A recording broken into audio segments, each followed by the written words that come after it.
Good morning, everyone. My name is Tim with Hawaii's Better Business Bureau, and welcome to our webinar on Office Tips and Tricks Training. Before I get started, I'd just like to point out a couple of things to help you get the most out of this presentation. You should see two windows on your screen. The presentation window and the control panel. They're both in the upper right-hand corner. To enlarge and minimize the control panel, you can click the black arrows on the upper right-hand corner of your screen, and you can adjust your audio settings and send your questions to Attila, who will be our presenter today. We will answer the questions after the webinar. So as I just mentioned, our guest speaker today is Attila Seres. His background is in statistics and database design, but he has a passion for using tech to help others succeed in business. He has many accomplishments, and if you tuned in last month, he did a webinar for us on cloud computing. Before we get started today and before I bring him on, I'd just like to point out a couple of things. Sorry, and here I'm having some technical difficulties.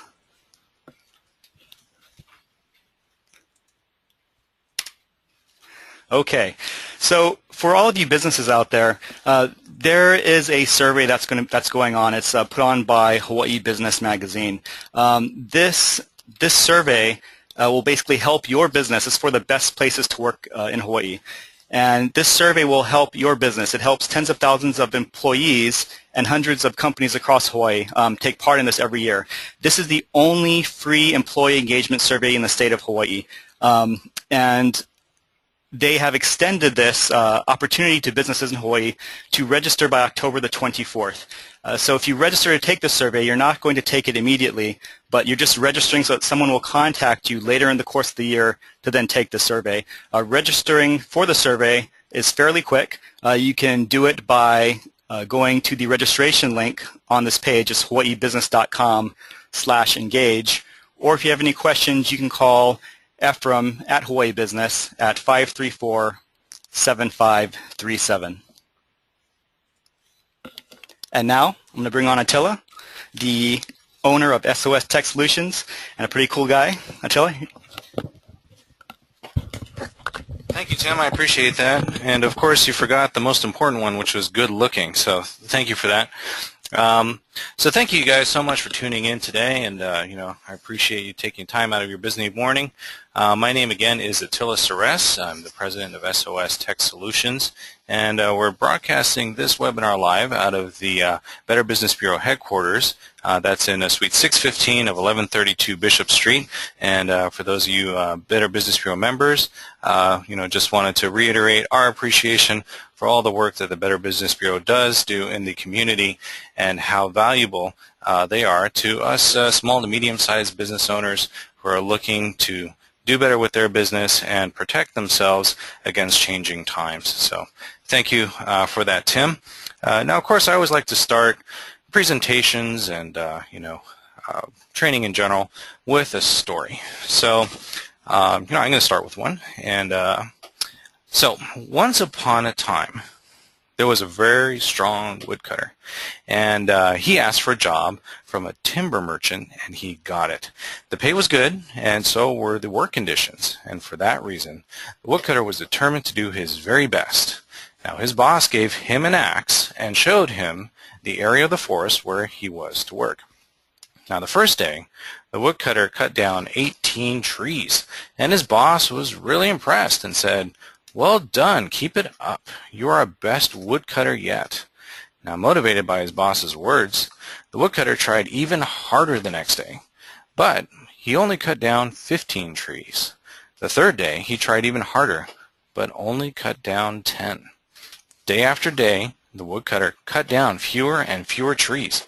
His boss came to him and told him that if he did not chop down more trees each day, he would lose his job. The woodcutter needed the job, so he tried harder and harder. He worked during his lunch breaks, but he still could not cut down enough trees. He thought to himself, "I must be losing my strength." He worked overtime, but it was still not enough. Eventually, his boss came to him and told him that he was fired. The woodcutter was really upset, but he knew that he had worked as hard as he could and just did not have enough time to chop down more trees. Sadly, he handed back his axe. When the boss took one look at the axe, he said, "When was the last time you sharpened your axe?" Sharpen my axe, the woodcutter replied. I've never sharpened my axe. I've been too busy to cut down enough trees. So he spent all his time cutting down trees, not sharpening his axe. So don't get so busy that you don't take time to sharpen your axe. Well, Abraham Lincoln, very famous icon, he knew this.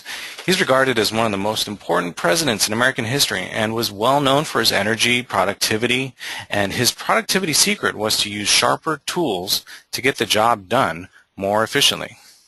In fact, Abe Lincoln said, "Give me 6 hours to chop down a tree, and I will spend the first 4 sharpening the axe." Now, of course, Lincoln was a skilled woodcutter before becoming president. Probably meant this both literally and figuratively. Inefficient tools, they waste energy. It's better to spend the majority of your time finding and cultivating the best tools for any task. So, I congratulate you for taking the time out of your busy day today to sharpen your axe, so to speak, with the tools you probably use every day, namely Windows and Microsoft Office. So, let's start with 3 quick questions. Let me ask you this. How many of you are already using Microsoft Office and feel really confident that you're using these products to maximize your productivity? How many of you haven't upgraded your version of Office because maybe you don't see the real difference between versions, or just a reason to upgrade in general? And there are differences between versions. There are reasons to upgrade, and you can take advantage of those things if you know what they are. So we'll go through that during today's webinar. And are you thinking about using Microsoft Office 365? That's the cloud version of Microsoft Office, or the cloud integrated version. But you're looking for more information. Well, this is the place to do this, and that's what we'll go through in our presentation as well. So today we're going to cover what Microsoft Office is. It's in simple terms, how it's changed over the years, and how some of these new cloud-based features can give you instant disaster recovery. They can give you a significant increase in productivity, and at the end of the day, they lower your IT costs. And we're always looking to lower costs, but we're also trying to improve that productivity. And knowing how to use your tools better will help you do that. There are pros and cons to keeping your existing version of Office, which could be outdated, but if it's not, good for you. Let's use the tools that come with the newer versions. If you are thinking of upgrading, then choosing the right version and understanding the different versions of Microsoft Office out there are really going to help you out. It's going to help you get more done with less effort. And at the end of the webinar, I'd like to spend a little bit of time answering your questions about Microsoft Office. We do have a lot to go over, so if you do have those questions, you can put them inside the Q&A box on the right-hand side of your webinar session. Now, of course, at the end, I also want to give you an added bonus. It's my little carrot to you. I'm going to make it available at the end of the session, and it's a free in-person strategic IT planning session exclusively for BBB members, and as an added bonus, a Microsoft Office cheat sheet that you can download and use for your business today. So together, the consult and the cheat sheet is something we normally charge about $500 for. So make sure you hang out until the very end, and we'll talk about how you can get that for your organization. Now, for those of you who are listening and maybe don't know who I am, we've maybe not met in person. I am a veteran IT specialist. I focus on developing technology solutions to improve efficiency and really give that peace of mind to small to medium-sized businesses. We've worked with Hawaii businesses since 2006, and a few years back, I helped launch Best Buy's Geek Squad Business Technology Division on Oahu. So if you do Google my name, you'll see some of those TV spots I did as Geek Squad. That was a lot of fun. I've had a regular spot on the KHNL Morning Show and was a regular host for Think Tech Studios TV show. And, I'm really proud of having a 100% client success rate. And what that means is that whatever we do improves their business in some way. And, finding those right fit solutions is what I like to do, and I'm very proud that we have happy clients all the way. I wanted to start by talking a little bit about the history of Microsoft Office to give you kind of a brief history of how it's evolved and help you understand why it functions and why it's priced and structured the way it is today. So let's start with back in 1985. Now, in 1985, Apple Computer was actually the first platform to run Microsoft Office. So it was originally made for Apple, and it was called the Microsoft Office.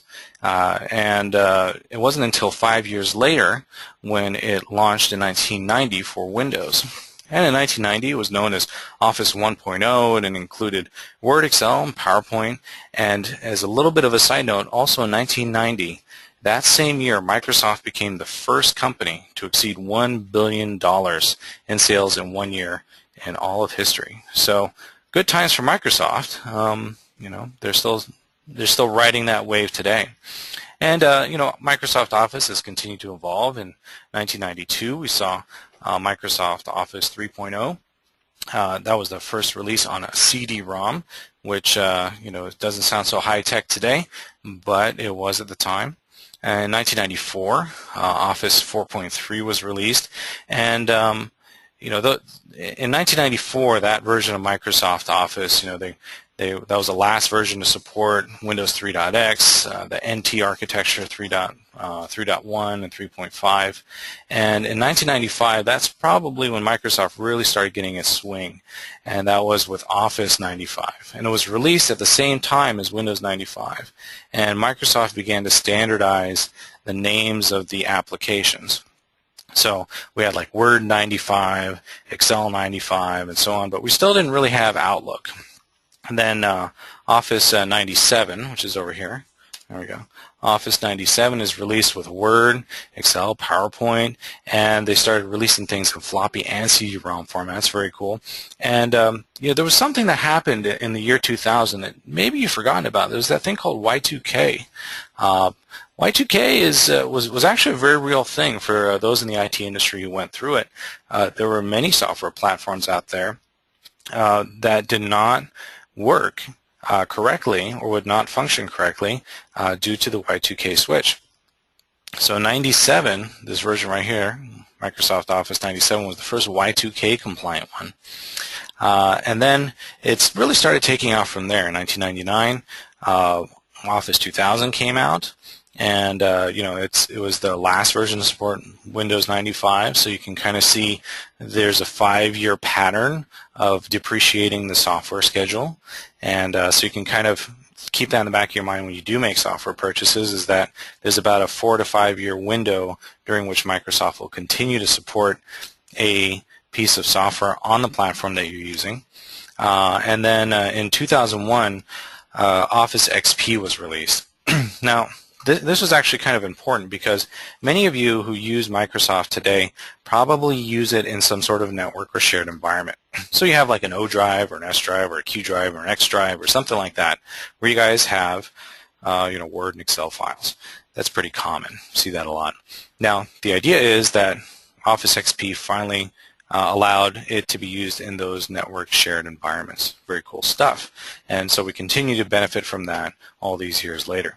Office 2003 was also a piece of software that obviously was built on this network support, but also introduced a set of XP style icons, and it's something that kind of standardized the look and feel of Microsoft Office, and we continue to see that today.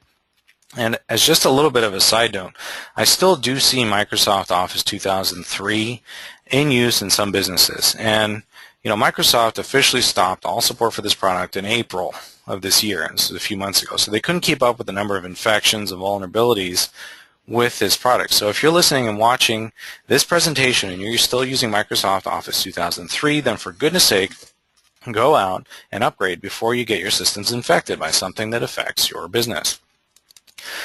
Moving on is Office 2007.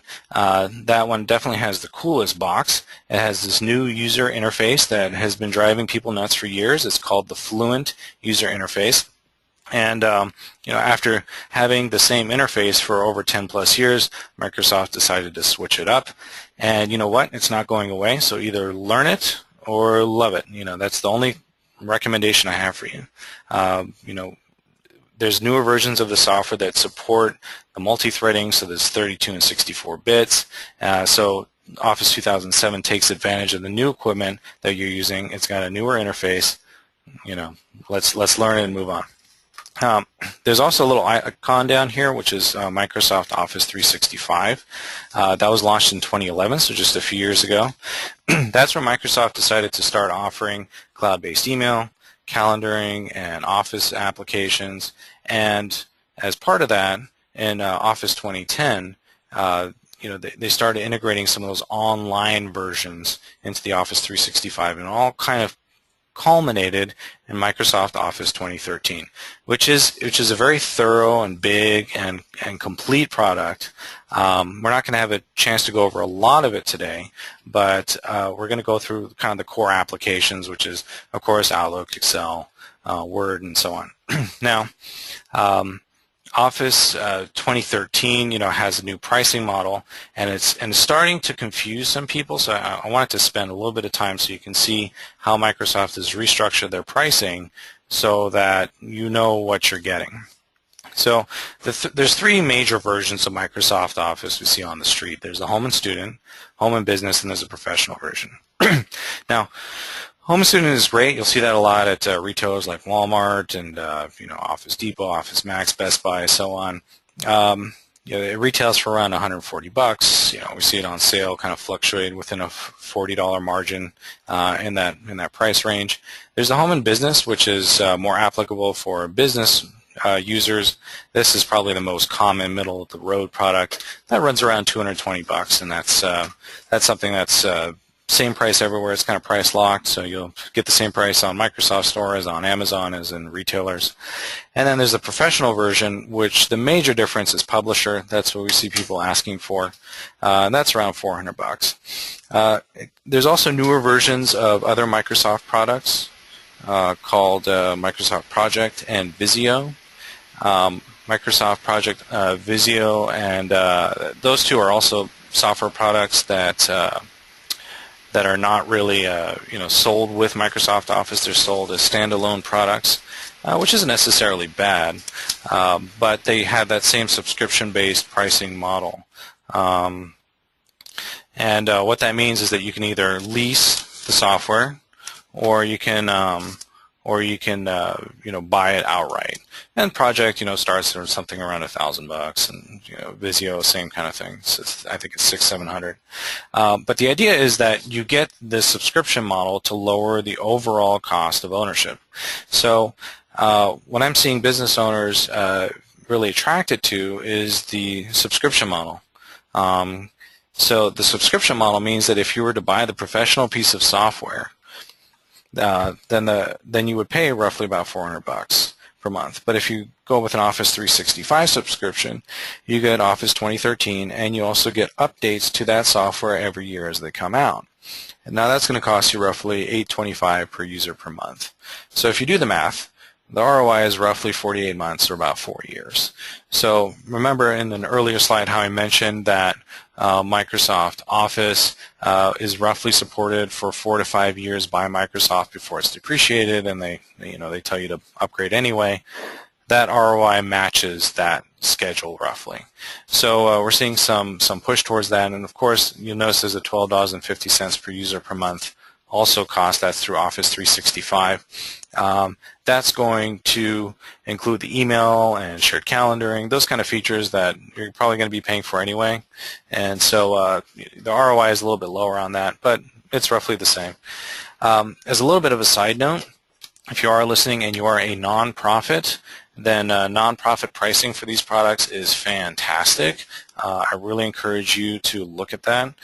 The basic version without any software, I believe, is free, and then if you do want to get software, it's something like $2 to $4 per user per month. Very inexpensive and really worth your time. So as a nonprofit, I really advise you to start looking into that. Now, before we jump into how to use Microsoft Office, why not spend a few minutes sharpening your axe with your primary tool, which is Microsoft Windows? So the tips I want to kind of jump in with here will help you save time and effort with all of your Microsoft Office software products, not necessarily just your ones with not necessarily just Microsoft Office, but if you're running any other specific line of business apps. So I'd like to demo some of that, and probably like to start with Windows 8.1. This seems to be giving our clients the most amount of grief. They're a little bit scared of the interface, and to be honest, it just takes a little bit of getting used to. A few complaints and a few bumps in the road, and then you'll be back on your feet. So let's start with Windows 8.1. There's a major difference between Windows 8.1 and Windows 7 and all the other previous versions, is that, of course, 8.1 put back in the Start menu right here, but most legacy Windows users are used to clicking on the Start menu and seeing a list of programs come up. Well, that's great, but when I click on it here, instead I see a bunch of tiles. And tiles are Microsoft's way of making all your most frequently used programs all in one place. Makes it nice and simple, right? And if you're using a mouse, it may seem a little bit cumbersome, but if you're using something like an Ultrabook or some sort of touch screen PC, it makes a whole lot more sense because you can just tap on it with your finger. If you attended last month's webinar where we were talking about cloud and mobility for business, I mentioned how some of our users thought Microsoft must have lost their mind when they created this tiled interface. But in actuality, it makes a lot more sense if you're thinking of it from a perspective of a mobile touchscreen application. So, and of course, all the usual icons that you're used to seeing are down here, so you can click on this little bottom menu, and all this stuff comes up, so very cool. Now, sometimes our clients start their computers and they're looking at the screen, they say, oh boy, what do? I want to get to my desktop, which is where we were a moment ago. The easiest way to get there is by pressing the Windows key plus D, D as in desktop, and allows you to switch from the tiled view to the desktop view. So Windows D, very useful. And another new feature of Windows 8.1 is the Charms bar. So from your desktop, if you want to actually search for something or go to your control panel or shut down your computer, the question is, where do you do that? The Charms bar is on the right-hand side of the screen, and you can access it by pressing Windows C, as in Charms. And if you're using a touchscreen display, such as a tablet, then swiping from the right-hand side using your thumb will bring this window up as well.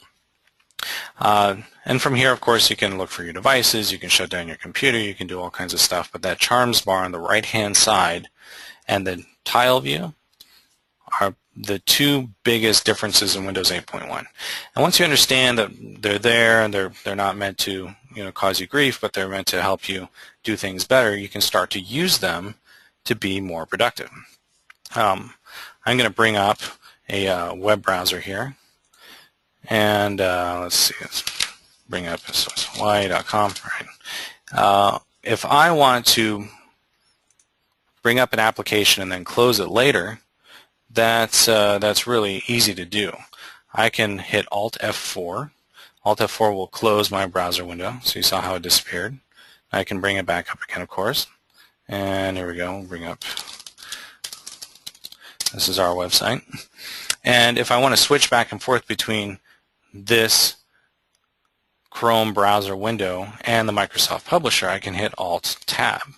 And you see how I'm jumping back and forth? Alt Tab allows you to do that. Now, also sometimes when you're looking at a website, you say, there's this blog right here, but this blog has got really small writing. I'd sure like to be able to see that better. Now, there are two ways to do this, and that's by using Control Plus. Control Plus, as you see how I'm zooming in here, I'm getting bigger and bigger. And I can use Control Minus as well. Now, for those of you who don't feel like tying up both of your hands, you can hold down the Control key and you can use the mouse roller. So I'm going to scroll. Now, the roller is that wheel in the middle of your mouse that's typically between your first two fingers that you're maybe always tripping over. You can hold down the Control key, and scroll in and scroll out. And you're going to see me do this throughout the presentation because I like to zoom in and out this way. Zooming in and out is very easy using the control and roller. So just as a quick review, closing the app, Alt F4. You want to zoom in, Control plus or Control minus. And you can control in and out the zooming by holding down the control key and using the mouse scroller. Lastly, we have the search. This is something that's new in Windows 8.1. You're not going to see this in Windows 8. And the way to get to that is you hit the Windows button and then S as in search. And I can search everywhere for PowerPoint. And look at that. There it is. Perfect. Now, we also wanted to show off how you can preview documents. Previewing documents is very cool. It's a fairly new feature in Windows 8, and I'll bring it up by bringing up the Explorer. And if I go to the desktop, I'll have a few documents here that we can preview.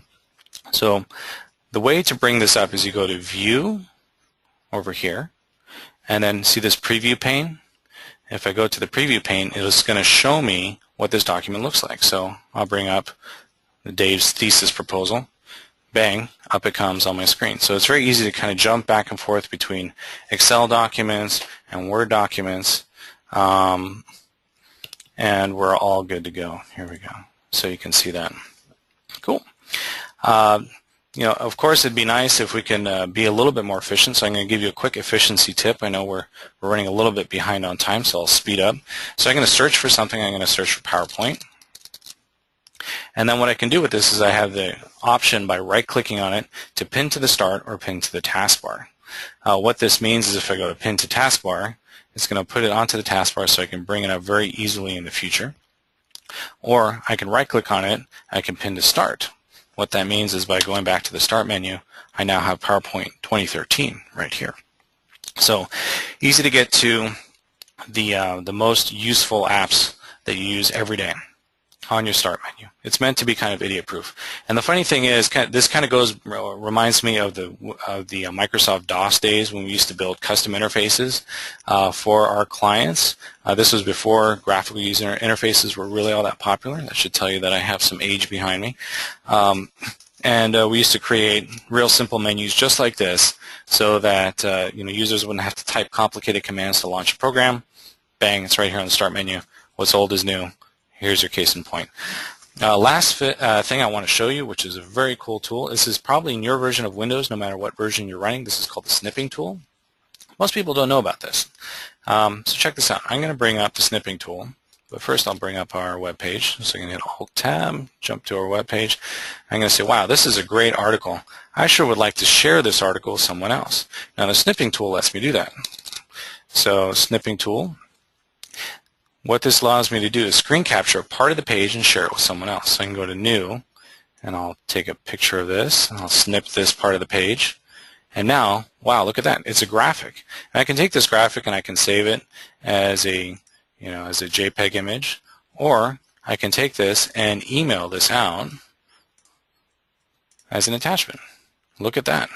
So the idea is that as you're going about your day, if there's something that's important, you can take this email attachment, you can highlight a part of it. So you can highlight this part of the of the text. I'm not very good with the mouse here. Here we go. This part of the text, and I can even take a pen and draw something really important around it. So think about this as a very useful tool that you can use to share information between Office members. All right, perfect. So I hope that you picked up some of these tips. If not, this webinar will be recorded and you can replay it later. And we're also going to have a Microsoft Office cheat sheet that you can download at the very end of the presentation. So for now, I'm going to go to, here we go, current slide. So we went through, this was the Microsoft Windows bonus.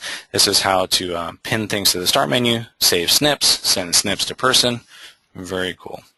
I like it. Next, we're going to go through Microsoft Outlook. Now, what I'm going to do is I'm actually going to connect to our Office computer, and there we go.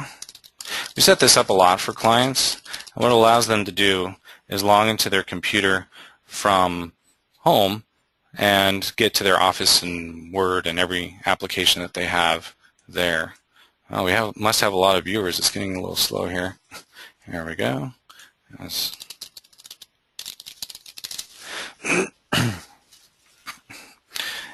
And let's see, while we bring that up, I'm going to show you how Microsoft Outlook has kind of evolved. So for the past few years, Outlook kind of fell out of style for a couple of years with this web-based email revolution. Everyone was jumping on the web-based bandwagon. So this is calendaring and contacts, and what made this really popular was Google Apps.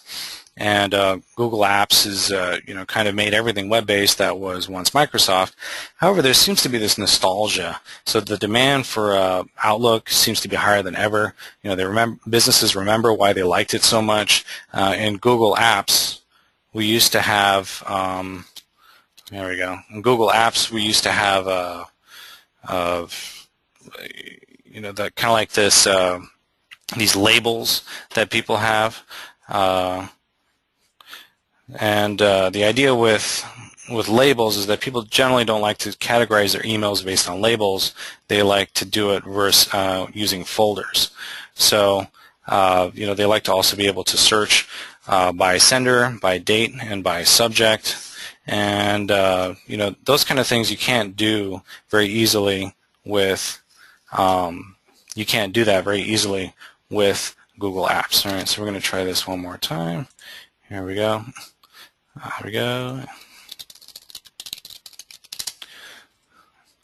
Otherwise, we're going to skip this version here, and then I had so many nice demo things to show you. Well, it's all right. Sometimes Windows updates will do that. So one of the few things I wanted to show you with Google Apps and maybe with Microsoft Outlook is to show you how to customize a quick access toolbar. And I'm going to put you guys on hold for just one moment while I ask if we can borrow Tim's Outlook. Is that okay? All right, cool. So we're going to borrow Tim's Outlook here. So we're going to bring up Outlook. Now, the Quick Access Toolbar is right here up on top. Now, the Quick Access Toolbar, you'll see, has a little drop-down menu. Now, what happens a lot of times is that clients want to print their emails. I'm not sure why. It's kind of tough on the printers, but hey, we got to buy some ink somehow. Got to keep people in business, and so the idea is you can add things to your Quick Access Toolbar. The QAT is you're going to find that in all Microsoft Office products, and that's great and all, but how do you best use it? Go to the Quick Access Toolbar, and you can always go to do more commands, and you can add all of these awesome things to your Quick Access Toolbar. One of the most common ones is to forward. So if you take an email message that came in, I can take this email message, select it, and okay, here we go. And I'm going to jump over here to the inbox folder. Here we go. And I can go over here and take a message and forward it out. Now, the idea is that there are certain parts of the email messages that you may want to use for tasks. So tasks are something that you use for lists. So if you take a look at an email message that you have here, you say, wow, an email message, typically when people email you, they're emailing you because they want you to do something. And if you don't do it, they get upset. And categorizing everything you need to do inside of your email inbox is tough. So let's use the tasks view. Now the tasks are down here. You'll notice at the bottom there's mail, calendar, people, and tasks. If you want to put that into if you want to take something that someone's asked you inside of your email and put it onto a task, then you can highlight it and drag it over. Bang, you now have a new task. Easy to add in. So the idea is in using the drag and drop version of this is that you can take incoming email messages from, say, your office or clients who are asking you to do things, and you can put it into your task by dragging and dropping it in there. Another quick keyboard shortcut is the Control-Alt-M. That is going to allow you to create a new email message. I'm going to click on that here. Oh, Control-Shift-M, here we go. And so typically clients want to create new email messages and they want to reduce the amount of clicks. So reducing the amount of clicks means that keyboard shortcuts are going to replace that. Control-Shift-M allows you to create a new email message to do that. Let's see, now moving on here. We have last thing, I'm going to show you a couple quick things on Outlook before we forget. If I want to get out of a window, and this is across all Microsoft products, hit the escape key. That allows you to close it on up. And if you want to take your email messages and process them in a better way, there's something called Quick Steps. Now this is something that's been around in Microsoft Office for a long time. I'm going to manage the Quick Steps. And as you can see, there's already some Quick Steps that Tim has set up in his email box. So if Tim gets an email from Greg, then it marks it as read and moves it into his own folder, into Greg's folder. I can edit that. And this is kind of like a processing rule. But you'll notice here that there's also a shortcut. So let's create a new quick step. And what we'll do is we're going to say new email to, and we can make it out to me.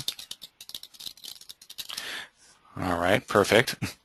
And I'm going to take this action and I'm going to take and create a shortcut key for this.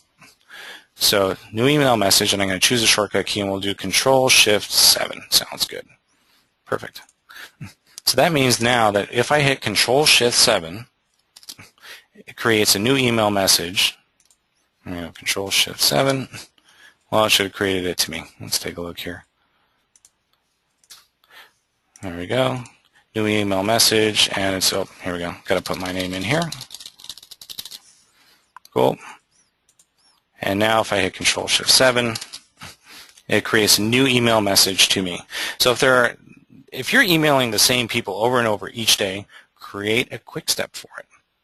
And hitting escape allows you to just jump right out of that.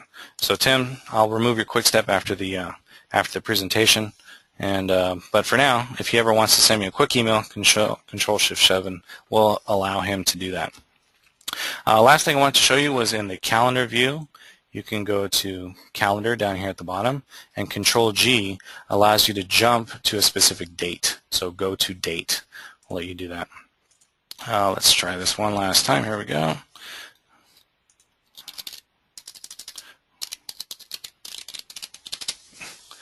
All right, perfect. All right, this is our demo computer. Got it. So just to recap on our PowerPoint presentation here, we'll jump back to this. You are now a Outlook superstar. These are the summary of tips that we kind of went through: customizing the quick access toolbar, dragging portions of the email to the to-do bar to create new tasks, creating new email messages using Control-Shift-M, the print option dialog box, adding quick steps, adding buttons to the quick access toolbar, and then escape is being an excellent way to get out of Windows, and of course to go to the calendar using Control-G and then going to today. Now PowerPoint is very cool. It's one of the most flexible programs in Microsoft Office. Our clients use it all the time for presentations, including this webinar. And I wanted to show you a couple things on PowerPoint that would be really useful. So I'm going to close this up. And what we're going to do is I'm going to show you our very special idea PowerPoint presentation. Now, one of the things about PowerPoint that people have trouble with, and we're only going to spend 2 minutes on PowerPoint here, is inserting bullets in the slides. So this is a sample presentation that we put together, and you'll notice that I have in the agenda, I have 1, 2, 3 bullet points here. Bullet points, as you know, can be inserted using this little drop down. And when they create their presentation, they really want to show some animations and slide transitions. Those are the two big things.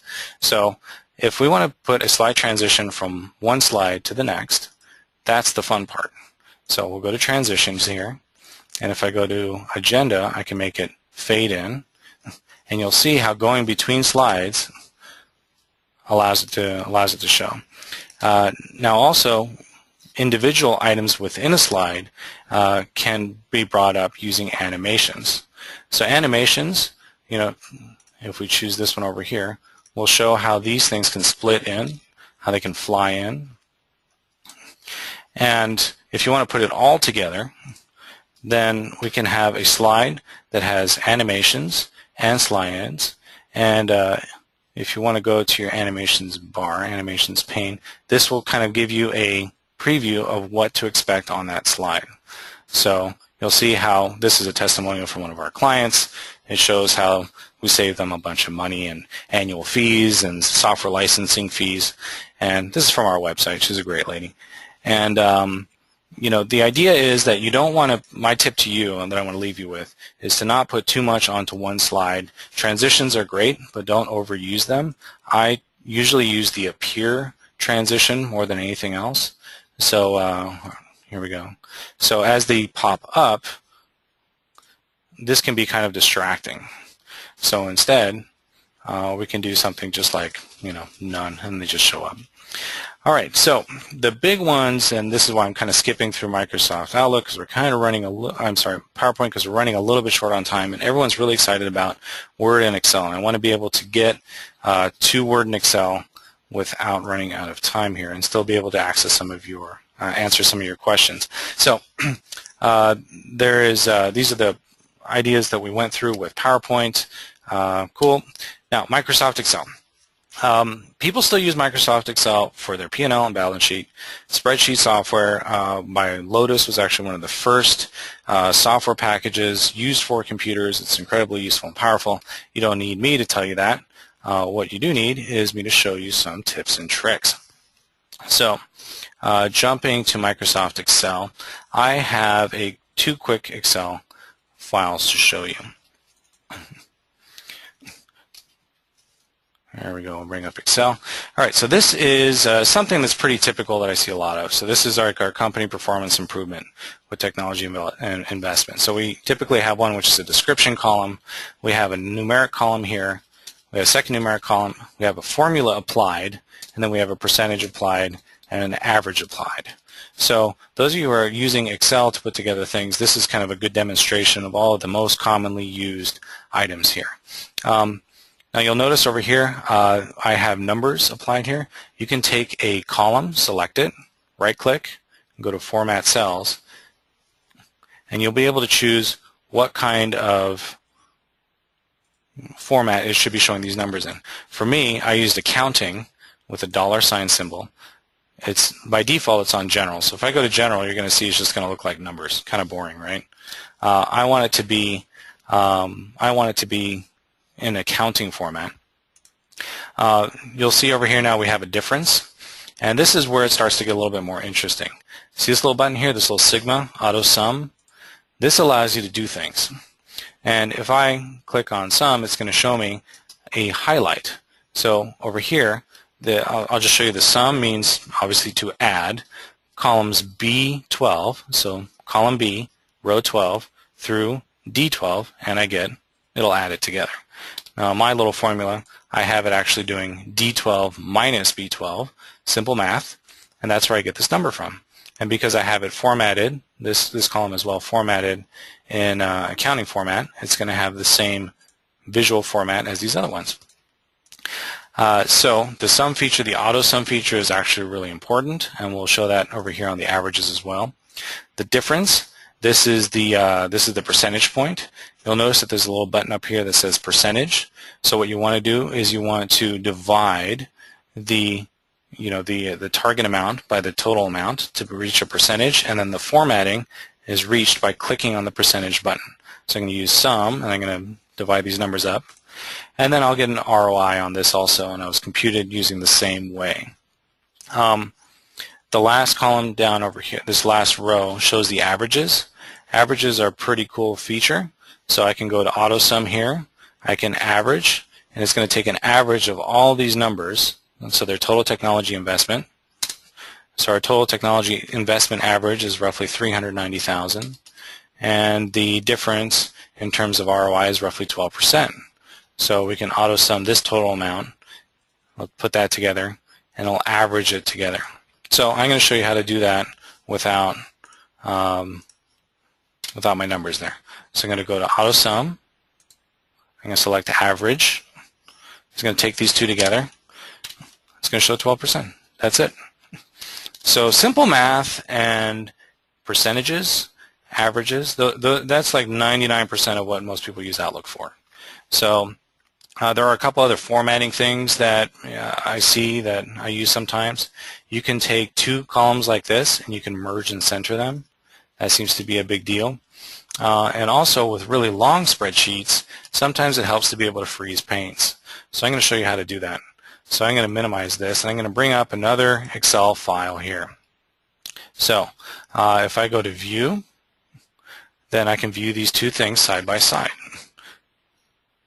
And where are they? They're there. All right. So viewing them side by side allows me to see these two things, and as I scroll up and down through these two Excel documents, I can compare one to the next. It's a very useful way to actually see two sets of data on one screen.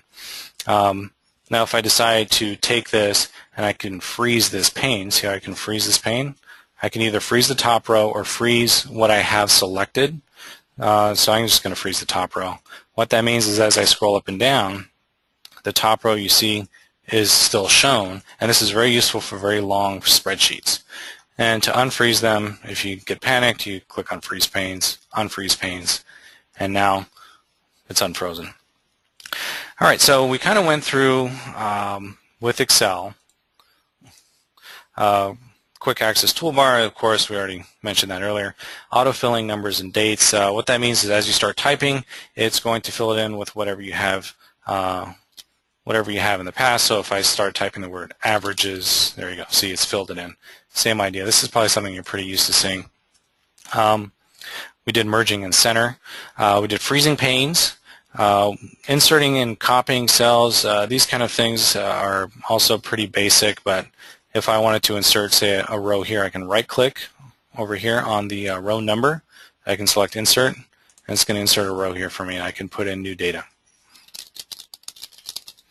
77, whatever. Same idea. And we also went through the auto sum feature, and that's something that's just have to experiment a little bit with, but the good news is that that feature, the auto sum feature, has been around since the early 90s version of Excel, so there's plenty of documentation and how-to videos on the internet. And of course, if you want more help, you can always give us a call, and we're happy to answer any questions you might have. Now let's jump to Microsoft Word, because we're kind of running short on time. Now, in my opinion, word processing was the second reason that computer was invented, because we have a huge amount of electronic medium and copy that we want to be able to edit, and that's very difficult using a typewriter. And so in addition to accounting, we want to be able to do press, and word processing is the method by which we can do that. So let's jump over to here to some Word documents I have ready for us. I'll close these up. All right. And we have, I'll show you something else here. I'm going to bring up Microsoft Word, and just as a little bit of a side note, I wanted to at least mention this because someone had asked this, Shannon, if you're watching. She wanted to know if we could have two Word documents open next to each other at the same time. And the answer is, of course, yes. And then the format is similar. You open up both Word documents. There we go. We'll bring these up. And, well, good enough. And now if I go over here to View, I'm having some internet issues, I believe, here. I'm also getting a little bit of sound in our presentation. So I hope our internet's still up and people are still watching and listening. But if we go over here to View, I can also take this and view side by side these two documents, and of course scroll back and forth amongst them. A huge productivity boost. I encourage you to use it. Now with Microsoft Word, of course, you can do something. Let's see. I'm going to show you. I'm going to jump to the real meat here. I brought up this. This is our mobile device and acceptable use policy templates. For those of you who didn't see last month's webinar. We went through cloud and mobility for business. We created acceptable use policy templates for your employees so that they don't come in and bring in their mobile devices, synchronize all your company data, and wreck your network. But of course, I put this together in a Word file. So one of the things I wanted to show you is some real quick tips that allow you to do things in a standard Word document that's going to save you some time. One of the most common things that happen is someone will write a paragraph and then they'll say, well, I want to take this paragraph and I want to put this paragraph down over here. So they kind of do this kind of thing, or they copy and paste. Well, Microsoft Office has figured out a nice way to do this, and it's using Alt, Shift, and then the arrow keys.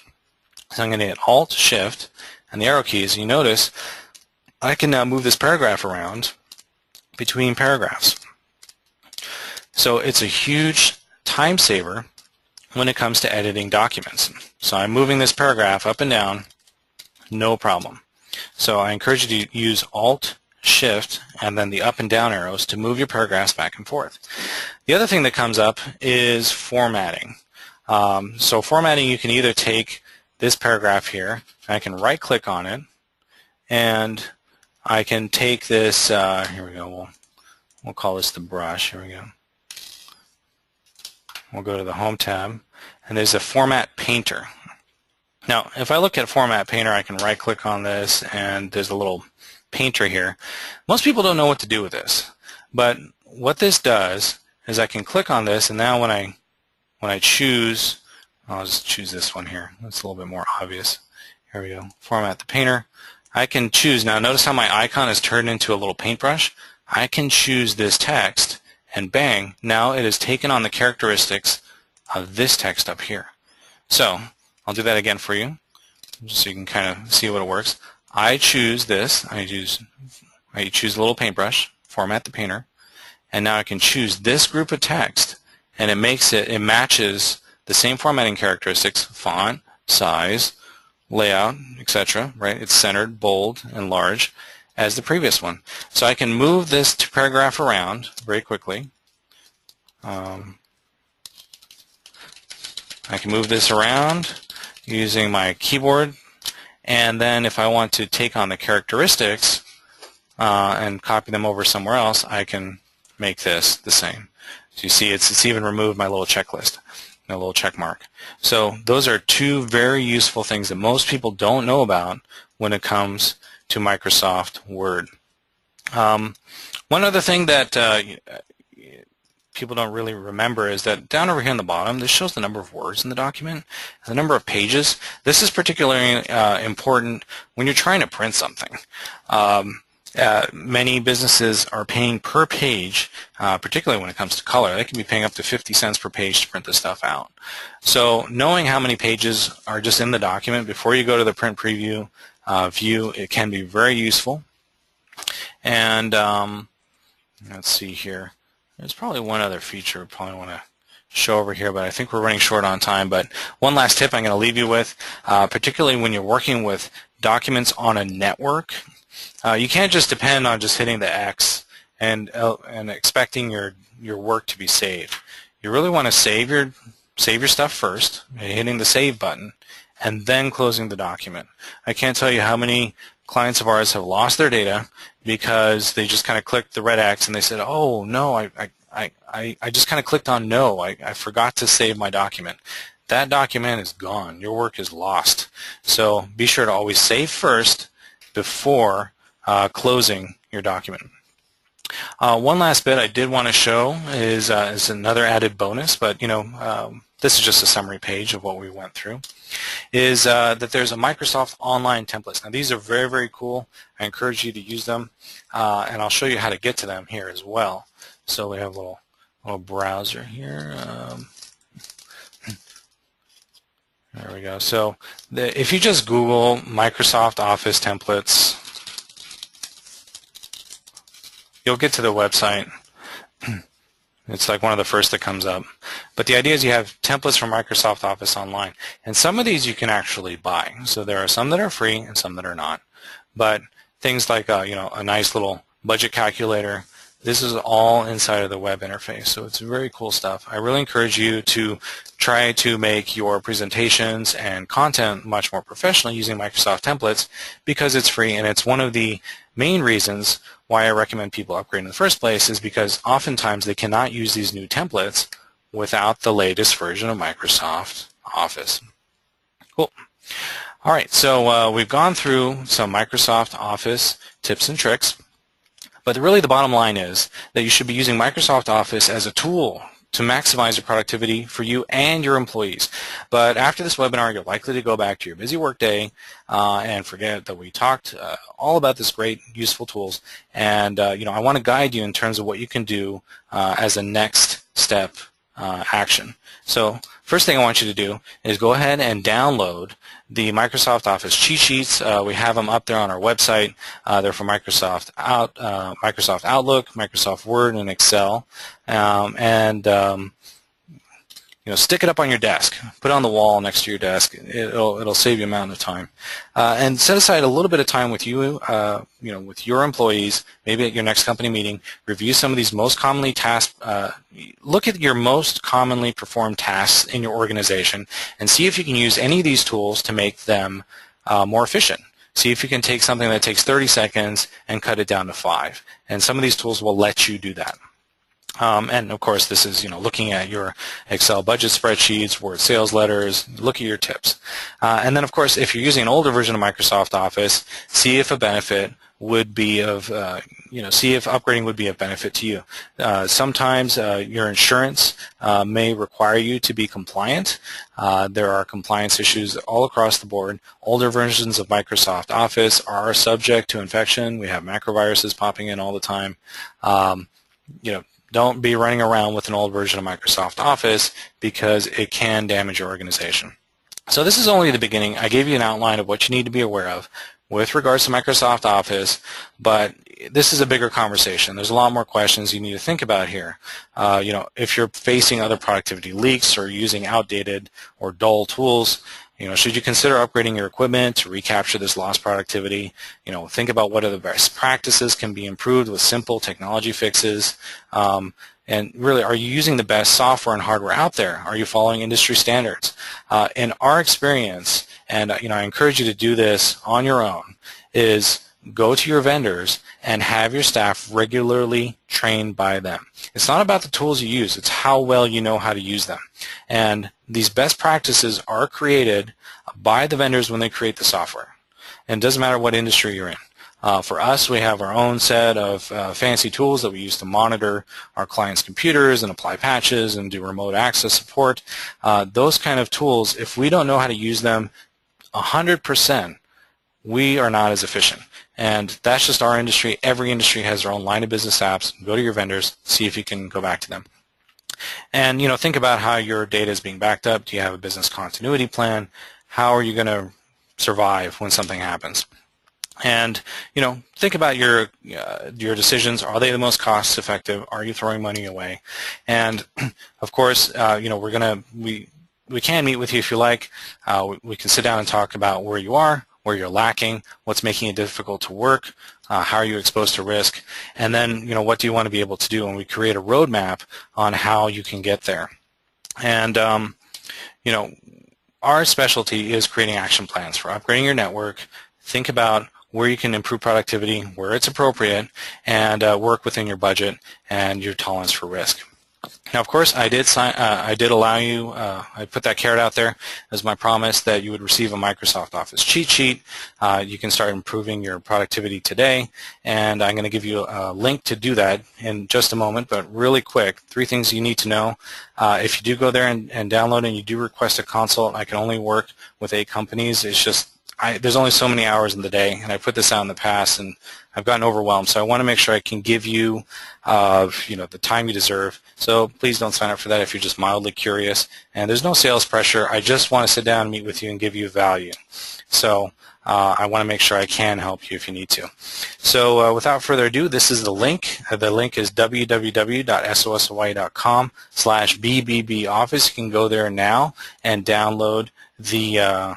You can download these Office tips and tricks cheat sheets, And of course, if you do have any questions from the Better Business Bureau, this is their contact information. Hawaii.bbb.org is their website, and their phone number is 808-628-3951. I'm going to bring up the list of questions here, and keystroke to save a Word document. Oh, okay. So we do have a question from Brett.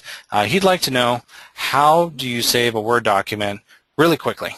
And the answer to that is Control S.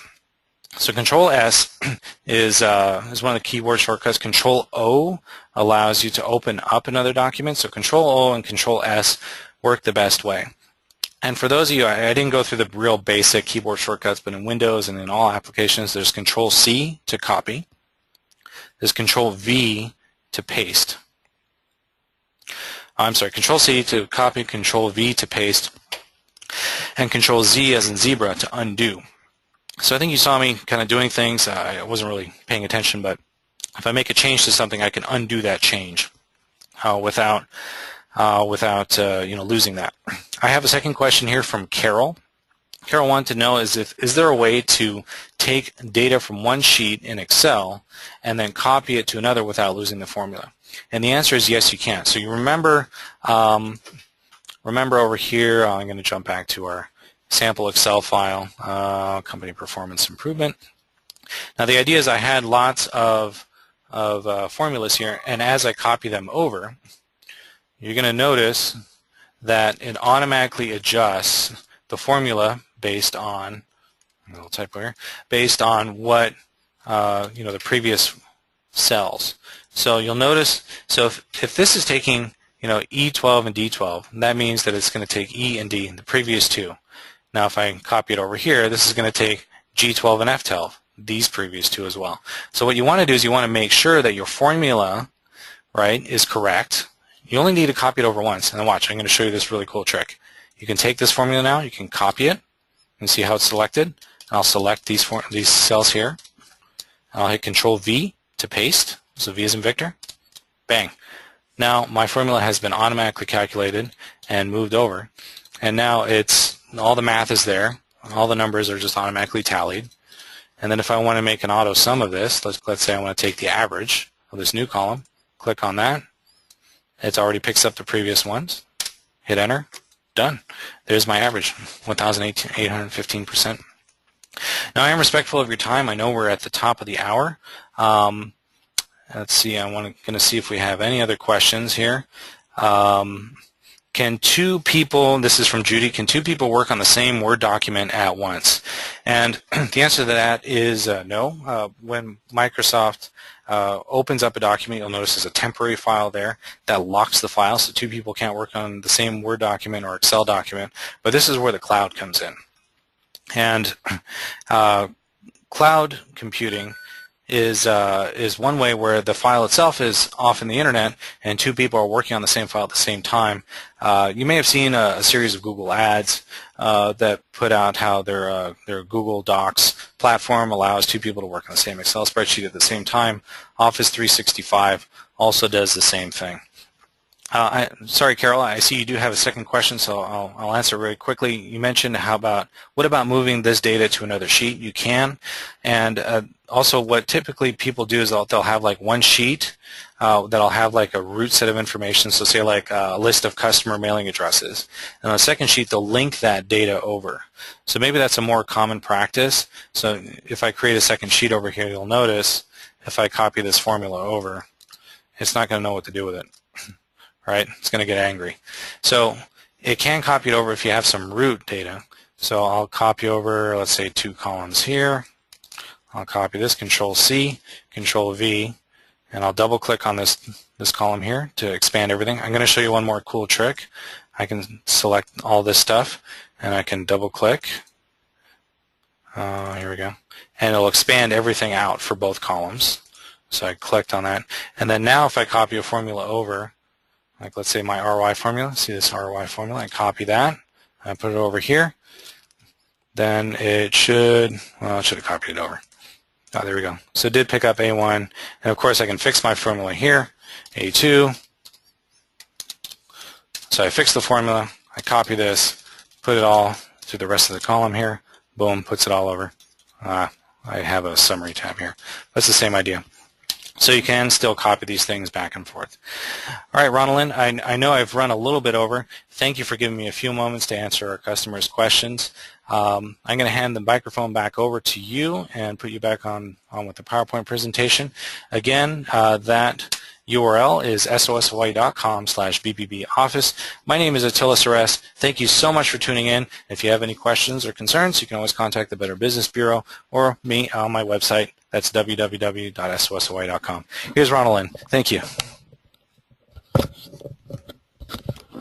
Thank you, Attila, for your time and covering very important information. Mahalo to all of you who participated, and we're glad you joined us today.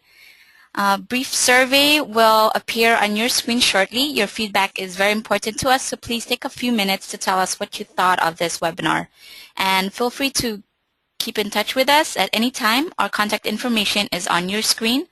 Mahalo again, and aloha.